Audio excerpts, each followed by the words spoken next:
కనపడడం లేదు. ప్రజాస్వామ్యం పూర్తిగా లేని పరిస్థితి రాష్ట్రంలో ఉంది అని చెప్పడానికి నిన్న జరిగిన ఎన్నికలే ప్రత్యక్ష ఉదాహరణ. నా పక్కన ఇటువైపున అటువైపున ఉన్న వాళ్ళు ఇద్దరు జెడ్పీటీసీ కంటెస్టెడ్ క్యాండిడేట్స్. నా కుడివైపున హేమంత్ పులివెందుల జెడ్పీటీసీ, పులివెందుల రూరల్ మండలానికి జెడ్పీటీసీ కంటెస్టెడ్ క్యాండిడేట్. ఇటు పక్కన సుబ్బారెడ్డి ఒంటిమిట్ట జెడ్పీటీసీ స్థానానికి కంటెస్టెడ్ క్యాండిడేట్.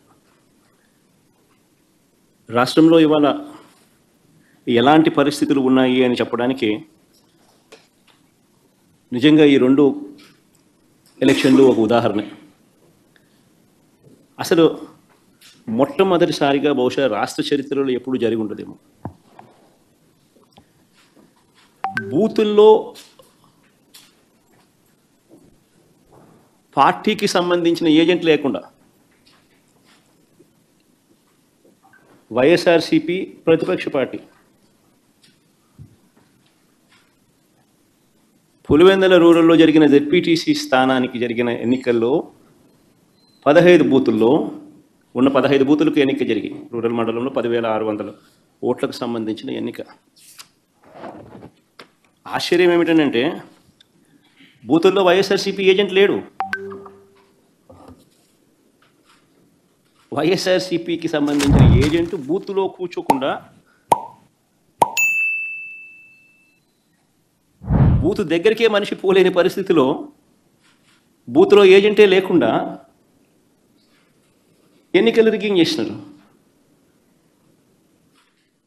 సాక్షాత్తు పోలీసుల సమక్షంలో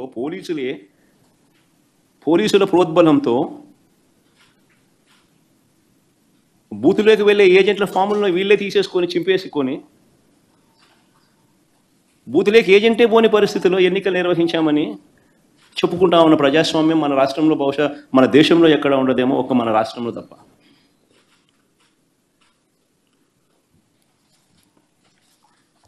అసలు ఎన్నికల్లో బూత్ ఏజెంట్కు సంబంధించిన విధులు, బాధ్యతలు, హక్కులు ఏమిటి తెలుసా? అసలు ఓటర్లే లేక దొంగ ఓటర్లను గుర్తించడం ఎవరు చేస్తారు? ఏజెంటే చేయాలి. పోలింగ్ ఏజెంటే చేయాలి. బూత్లో ఉన్న పోలింగ్ ఏజెంటే ఆయనకు సంబంధించిన విధులు, బాధ్యతలు, హక్కులు ఏమిటి అని అంటే అసలు ఓటర్లా లేక దొంగ ఓటర్లా అని గుర్తించడం, ఓటర్ల జాబితాను తనిఖీ చేయడం, అక్రమాలు, బెదిరింపులు, ప్రలోభాలు పెట్టడాలు, ఫేక్ ఓటర్లు ఉంటే వాటిపై అక్కడే ఉన్న ప్రిసీడింగ్ అధికారికి వెంటనే చెప్పి వాటిపై ఫిర్యాదులను అధికారికంగా నమోదు చేయడం, ఇవన్నీ పోలింగ్ ఏజెంట్ బాధ్యతలు. ఇవే వివరాలు పార్టీకి కూడా తెలియజేయడం. ఈ బాధ్యతలు ఉంటాయి కాబట్టి ఏజెంట్లకు హక్కులు కూడా కల్పిస్తారు.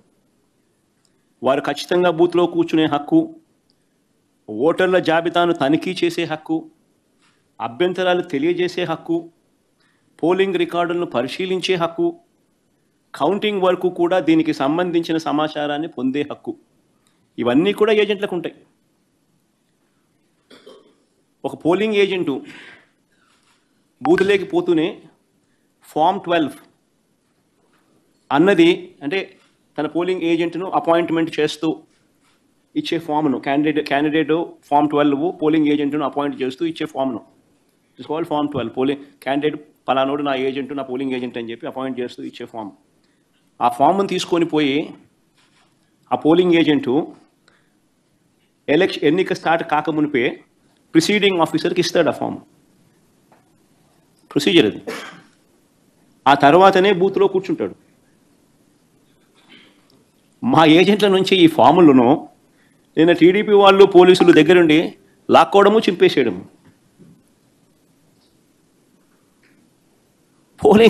పోలింగ్ ఏజెంట్ అనేవాడు లేకుండా ఎలక్షన్ జరపడం అన్నది నేను ఎక్కడ చూడలా.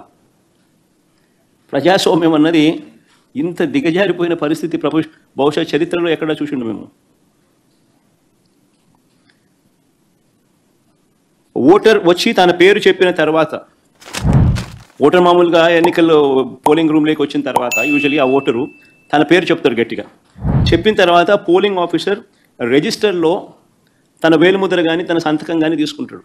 ఆ ఓటర్కు సంబంధించిన సమాచారాన్ని తాను పోలింగ్ ఆఫీసర్ ఆ రిజిస్టర్లో వేలిముద్ర అన్న ఓటర్ వేలిముద్ర లేదా సంతకమన్నా తీసుకుంటాడు రిజిస్టర్లో.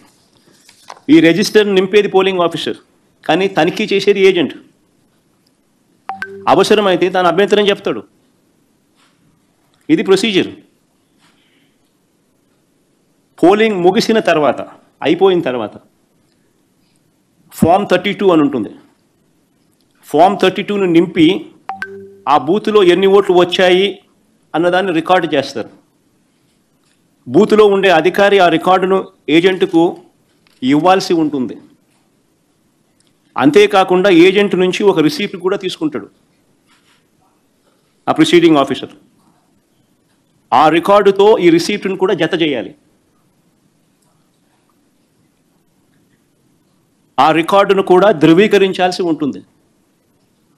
ఇది ప్రొసీజర్. బ్యాలెట్ బాక్స్కు సీల్ వేసేటప్పుడు, బ్యాలెట్ బాక్స్కు సీల్ వేసే ప్రక్రియ పూర్తయ్యే వరకు ఏజెంట్ అక్కడే ఉంటాడు. బ్యాలెట్ బాక్స్ సీల్ పై కూడా ఏజెంట్ సంతకం చేస్తాడు.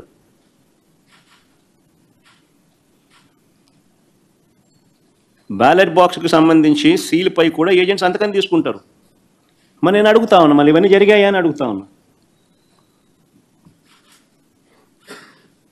ఇవన్నీ జరిగాయా అని అడుగుతా ఉన్నా. అసలు ఏజెంట్లే లేకుండా చేసి ఎన్నికలు జరిపినప్పుడు దాన్ని ఎన్నికలను ఎలా అంటారని అడుగుతా ఉన్నా. నిజంగా డెమోక్రసీలో ఉన్న ప్రతి ఒక్కరూ కూడా దీని గురించి ప్రశ్నించకపోతే, దీని గన ప్రజాస్వామ్యాన్ని కాపాడుకోలేకపోతే, గొంతు విప్పకపోతే ప్రజాస్వామ్యం ఇంకా బతకదు. నిజంగా అందరికన్నా బాధ, అన్నిటికన్నా బాధ ఆయనతో చేతులు కలిపి అంటగాగుతా ఉన్న తన ఎల్లో మీడియా. వీరి ఎజెండా ఏమిటి అంటే ప్రజలకు మంచి చేయడం కాదు, డెమోక్రసీని కాపాడడం కాదు, ప్రజలకు పాలకులు మోసం చేస్తే వాటిని ప్రశ్నించడం కాదు, దోచుకో పంచుకో తినుకోలో అందరూ భాగస్వాములు కావడం. ఇది వారి ఎజెండా. సిగ్గుపడాలి నిజంగా ప్రజాస్వామ్యం అంతా కూడా. ఈరోజు ఎంత దారుణంగా వీళ్ళు ఎన్నికలు చేశారు, ప్రజాస్వామ్యాన్ని ఎంత దారుణంగా వీళ్ళు కూనీ చేశారన్నది ఈ రెండు ఎన్నికల్లో ఉదాహరణగా నిలబడతాయి. నేను కొన్ని సన్నివేశాలు చెప్పుకుంటూ పోతాను, సో దట్ అసలు ఎన్నిక అనేది ఎలా జరిగింది అన్నది కూడా రాష్ట్ర ప్రజలందరికీ కూడా అవగాహన అన్నది వస్తుంది. బందిపోటు దొంగలు ఉంటారు చూసినారా, డెకాయిట్స్. ఇంతకుముందు ఏదో ఏం వ్యాలీ అది, చంబల్ వ్యాలీ అని వింటా అంటే ఈరోజు నిజంగా దాన్ని మరిపించినారు. బందిపోట్లకు మించి చంద్రబాబు నిన్న పులివెందుల రూరల్ జెడ్పీటీసీ ఓట్లను దౌర్జన్యంగా వేసుకున్నాడు. సాక్షాత్తు పోలీసులు దాన్ని దగ్గరుండి ప్రోత్సహించారు.